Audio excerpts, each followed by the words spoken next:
안녕하세요. 법무법인 발일정 아나운서 송교아입니다. 법무법인 발일정은 최근 이 분야의 전문가 최고의 두 분의 변호사를 새롭게 선임해서 팀을 강화하고요. 캠코와의 협력을 통해서 회생기업 M&A와 자산 매각 업무를 전문적으로 수행하고 있습니다. 이를 통해 대형 로펌과 견줄 수 있는 실력을 갖춘 법인으로 성장을 하고 있는데요.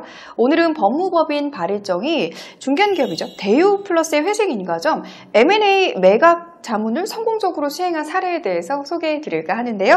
오늘 법무법인 발일정 김용현 변호사님과 함께하겠습니다. 안녕하세요. 네, 안녕하세요. 네. 네. 자, 오늘 이야기할 내용도 네. 아주 중요합니다. 네. 대유 플러스가 나오는데요. 먼저 네. 중견기업인 이 대유 플러스의 회생 인가 전에 M&A 매각 자문 과정에서 어떤 과정들이 있었고 중요한 점이 무엇인지 시청자분들에게 설명을 좀 해주세요. 네. 그 대유 플러스 이 회사는 네. 우리 김치로 유명한 위니아 그룹 있지 않습니까? 그렇죠. 이번에 위니아 그룹이 한 6개가 법인회생 법정관리가 들어왔어요. 들어왔는데 대부분은 다 회생 인가전 M&A로 지금 진행 중에 있는데 지금 현재 유일하게 대유 플러스만 지금 거의 M&A가 성공 직전에 와 있거든요. 와. 예. 그 저희들이 그 대유 플러스 인수자측. 네. 그러니까 대유 인수자측이 지금 한 4개 회사가 막 컨소시엄을 만들어서 이것을 인수하게끔 지금 돼 있거든요. 네. 그래서 저희들이 거의 인수 예정자까지 지금 지위에 입찰해서 입찰 성공해서 인수 예정자까지 이 지위에 취득한 상황입니다. 네. 예. 보통 그 회생 M&A는 일반 그 법무법인이 잘 접근하기 쉽지 않은 분야거든요. 그렇죠. 예, 이게 잘 어렵기도 하고, 그다음에 회생 M&A 시에 그 매각 주관사가 있거든요. 네. 그 법무법인이 매각 주관사 지위를 취득한 적도 많지 않고 저희들은 한 3번 정도 한번 해봤거든요. 예, 그래서 이쪽에서 상당한 노하우가 있어요. 해본 자신감. 예. 그래서 그 노하우 덕에 그 데이플러스 인수자 측에서 저희들한테 법률 자문을 맡겨서 네. 저희들이 이번 법률 자문을 하게 됐는데 다행히 잘 됐죠. 예. 근데 보니까 스토킹 호스 방식으로 진행된다는 말이 있는데 스토킹 호스 방식은 무엇을 의미하나요? 보통 우선 인수 예정자를 정해놓고 네. 공개 입찰을 가는 거거든요. 아. 그러니까 이 사람한테 우선적으로 넘기겠다 이렇게 조건부 투자 계약을 체결하고 네. 나중에 공개 입찰을 해요. 근데 공개 입찰을 했을 때 만약에 이 조건부 투자 계약한 금액보다 높은 입찰자가 나오면 그 사람한테 우선권 있는 사람한테 물어보죠. 이 사람이 이 정도 금액을 제안했는데 이 금액을 받아들이겠냐. 받아들이겠다 하면 우선 인수 예정자한테 주는 거고요. 그 권리를. 네. 만약에 포기하겠다. 그러면은 공개 입찰에서 높은 가격을 쓴 사람한테 가져가는 거죠. 근데 이 사건 같은 경우는 좀 뭐 회사가 좋은 회사입니다. 회사가 좋은 회사라서 네. 스토킹 호수에서 거기서부터 또 입찰이 붙었어요. 거기서 한 2군데가 달려들어서 네. 다행히 저희 업체가 여러 가지 뭐 조건이나 가격이나 이런 게 맞아서 저희들이 스토킹 호수로 선정된 거죠. 오, 그렇구나. 네. 그래서 스토킹 호스 선정 때부터 비딩을 하게 돼서 이제 뭐 일이 진행이 된 거군요. 네, 맞습니다. 대부분 회생회사 같은 경우는 특징이 한번 어려워진 회사잖아요. 한번 어려워진 회사니까 M&A가 거의 힘들어요.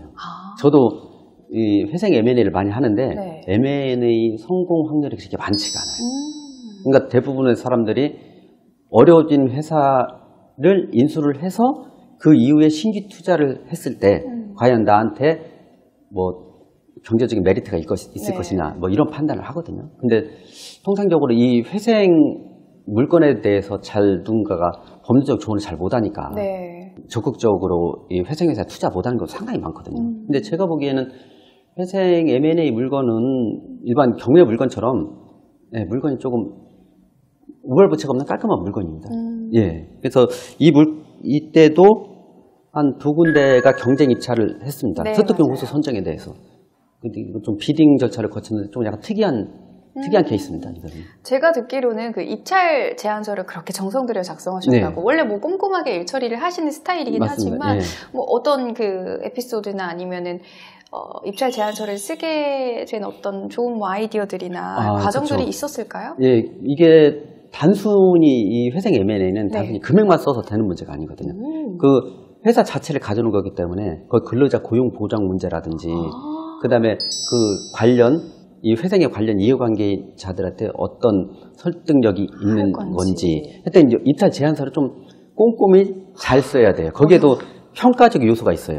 그러니까 가장 중요한 것은 결국에는 인수대금, 입찰 가격이겠죠. 그렇죠. 인수대금이 가장 중요하고 인수대금 플러스 다른 그 정성적인 평가 요소도 상당히 많거든요. 그러니까 이 회사에 맞는 정성적인 입찰 제안서를 잘 쓰는 게 상당히 중요하죠. 네. 대표님께서 공을 많이 들으셨던 이야기를 제가 들었기 때문에 질문을 드려봤습니다. 네.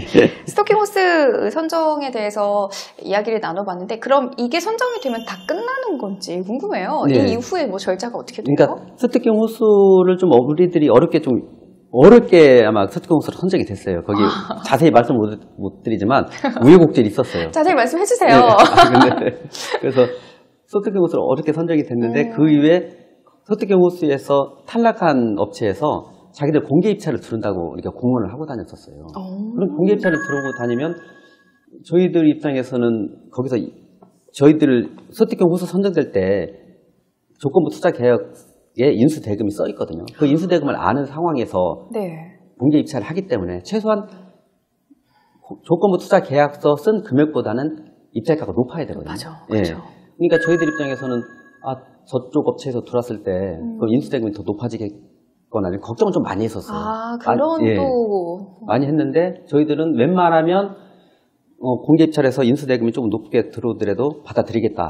뭐 이런 계획을 갖고 있었는데 다행히 공개 입찰이 안 들어왔어요. 네. 다행히. 다행히 안 들어와서 저희들이 거의 인수 예정대로 거의 확정이 됐죠. 확정이 돼서 지금 단계는 우리가 인수대금 거의 확정이 됐고 그 인수대금을 가지고 어떻게 채권자한테 나눠줄 거냐. 지금 이런 회생 계획안을 짜는 단계입니다. 그 이후에 또 계획안들을 짜야 되는 단계군요. 맞습니다. 그렇습니다. 그렇다면 법무법인 발해정이 구체적으로 어떤 전략들과 역할들을 사용했는지 조금 더 자세히 좀 듣고 싶은데요. 어떤 것들이 있었나요? 저희들은 기본적으로 회생 신청을 상당히 많이 하거든요. 그러니까 전국적으로 뭐 큰 기업부터 작은 기업까지 엄청나게 많은 업무를 수행해봤고 그 중에 M&A 업무도 상당히 많이 했었어요. M&A 업무도 많이 하고 매각 주관사 업무까지도 해봤고요. 그러니까 매각 주관사 업무 이외에 또 회생 계획안도 저희들이 다 직접 짜거든요. 그러니까 회생 계획안이 존속형 회생 계획안이 있고 M&A형 회생 계획안이 따로 있어요. 지금처럼 인수대금이 들어오면 그 인수대금을 관계인 집회 끝나고 한 달 내에 일시불로 싹 뿌려주거든요. 채권자한테. 그러니까 이 존속형은 한 10년 동안 분할로 변제하는 이런 회생 계획안이고 그러니까 회생 계획안이 전혀 틀립니다. 그러니까 그런 업무까지 다 해봤기 때문에 보통 여기 매각 주관사는 3일 회계법인이었거든요. 3일 회계법인이 스토킹 호스 선정할 때부터 데이터룸을 만들어요. 데이터룸을 만들어서 저희들이 정보 이용료를 내고 정보를 취득한 후에 계속 질의응답을 해야 돼요. 이런 부분은 법률적으로 무슨 문제가 있느냐, 이런 문제는 재무적으로 무슨 문제가 있는지, 그럼 계속 질문을 하면 거기는 매각 주관사는 그 현재 플러스의 관리인 측과 협의를 해서 계속 저희가 피드백을 주거든요. 그렇게 실사를 합니다. 법률 실사도 그렇고 재무 실사도 그렇고. 그러니까 많이 알면 알수록 예리한 질문이 들어가는 거죠. 그렇죠. 날카롭고 예리한 질문. 만약에 그런 질문이라든지 그런 데서 착오가 있다든지 필히 검토해야 될 부분을 검토를 안 했다든지 그래서 이 인수 가격이라든지 그다음에 제안서에 또 잘못된 내용이 들어가면 고스란히 인수자 측에 손해가 될 수 있거든요. 그러니까 저희들은 단연간의 경험과 노하우가 쌓였기 때문에 그걸 토대로 조금 저희들이 보기엔 일을 좀 잘했죠. 잡으시면 아주 지금 뭐 약간 CG 같은 거 돼요. 어깨에 이렇게 뭐 넣어주시는 거. 이렇게 해서 법무법인 발해정이 이렇게 정말로 이 분야에 대해서 강점들이 좀 보여나는 것 같아요. 맞습니다. 그런데 제가 알기로 또 뭐 대표 변호사분들이 많잖아요. 이 업무를 수행하시는 네 분 그리고 이제 변호사님까지 하면 이제 5분이서 계속 전략적으로 이 분야에 대해서 파는 것 같은데 어떤 부분에 전념을 하고 있고 이 부분에 대한 강점 좀 다시 한 번 더 어필 좀 해주시죠. 그 회생 분야가 단순히 회생 신청으로만 끝난다고 대부분 생각을 많이 하고 있어요. 근데 저희들은 이쪽 업무를 전문적으로 하다 보니까 회생 신청에서부터 M&A 쪽, 그다음에 그 회생회사 매각 플랫폼 사업 쪽, 이런 다양한 사업으로 계속 확대를 시켜가고 있거든요. 그러다 보니까 전문 인력이 많이 필요해요. 그렇죠. 예, 근데 또 이쪽 분야에 전문 인력이 많지 않아서. 많지 않잖아요. 예, 저희들은 지금 계속 전문 인력을 채용도 하고 계속 키우고 있고 하는 그런 과정입니다. 그래서 네. 좀 큰 회사가 만약에 저희들이 선임이 되면 네. 좀 변호사가 좀 많이 투입이 될 수밖에 없는 그렇죠. 예, 업무량이 있어서 좀 많은 변호사들을 지금 계속 영입을 하고 있는 그 단계입니다. 맞습니다. 자, 앞으로도 네. 법무법인 발의점 많은 관심, 애정 보내주시고요. 오늘 여기서 마치도록 하겠습니다. 김용현 변호사님과 함께했습니다. 고맙습니다. 네, 감사합니다.